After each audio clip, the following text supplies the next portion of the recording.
কাপ্তাই হ্রদের শান্ত নীল জলরাশি, জলে ঢেউ তুলে ছুটে চলছে যন্ত্রচালিত নৌকা। পর্যটক ভর্তি এসব নৌকার গন্তব্য শুভলং ঝর্ণা, মায়াবী দ্বীপ, বার্গি সহ বিভিন্ন দর্শনীয় স্থান। চলতি পথে পর্যটকরা উপভোগ করছেন মেঘের চাদরে ঘেরা সবুজ পাহাড়, নয়নাভিরাম আসাম বস্তি সড়ক।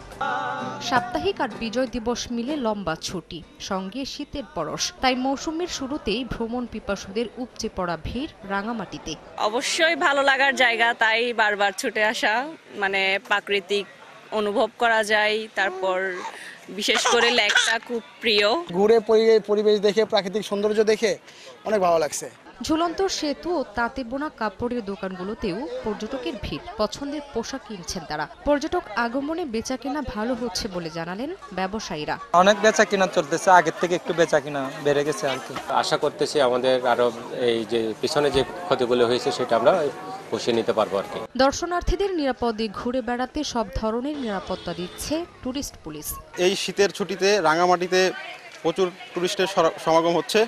তাদের নিরাপত্তায় কাজ করছে টুরিস্ট পুলিশ রাঙামাটি জোন।